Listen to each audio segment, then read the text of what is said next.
મનીષ સવાવાળા, રાજકોટ જિલ્લા મહિલા કોંગ્રેસ પ્રમુખ, વોર્ડ નંબર 17માં જીતેન્દ્ર ગડિયાલ સબ ઇન્સ્પેક્ટર કે જે સફાઈ કામદારના જે લોકો હોય એમની પાસે પોતે અવારનવાર જ્યારે ઉઘરાણી પોતે પૈસાની કરતા અને આ પુરાવા મારી પાસે સફાઈ કામદાર દ્વારા પહોંચેલા પણ હતા 15-20 દિવસ પહેલા. અને ત્યારે મેં એમને ફોનથી પણ વાત કરેલી હતી કે તમે વોર્ડ ઓફિસે છો, હું તમને મળવા માટે આવું છું, કે ભાઈ તમે આવી રીતના બધા સફાઈ કામદારો પાસે તમે આવી રીતના પૈસાની ઉઘરાણી ને બધું કરો છો, બરાબર. એટલે અને મારી પાસે બધા પુરાવા સહિત છે. અને કોર્પોરેશનમાં પણ જ્યારે આમની ફરિયાદ ગયેલી હતી અને એમણે એટલા પૈસાના ઉઘરાણા પણ કરેલા હતા, આ બધી જાણ મેં એને કરતા હોવા છતાં એમણે મને ભલામણના ફોન કરાવેલા હતા. કોઈક પારસભાઈ નામ એમણે આપ્યું કે એમના સગામાં થાય છે, તો તમે આ બધું કઈ મનીષાબા ન કરતા. મેં કીધું શેના માટે ન કરી, કે એક સફાઈ કામદાર જ્યારે પોતે રાજકોટ શહેરમાં જ્યારે સફાઈ માટે જ્યારે કામ કરતો હોય તો એમને રજાઓ જોતી હોય કે એને કાંઈ પણ હોય કે સફાઈ માટેથી કંઈક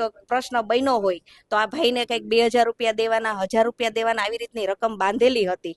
તો એ બધી મને જાણ થતા સફાઈ કામદારે મને પણ ફરિયાદ કરી. પાછી 3-4 દિવસ પહેલા એમની પાસે પૈસા માંગ્યા કે ભાઈ તમે મને ઓલા પૈસા દેવાના, ચાલી ભાઈ તું 2000 રૂપિયા દઈ જા, આવી રીતનું વર્તન કરી. જ્યારે સફાઈનું જ્યાં કામ કરતો ત્યાં સ્થળ ઉપર જઈને આવી રીતને કહી આવ્યા ત્યારે એ ભાઈએ મારો સંપર્ક કર્યો કે મનીષાબા આ પાછા મારી પાસે પૈસા લેવા માટે આવે છે. મેં તો કાંઈ વાંધો નહીં.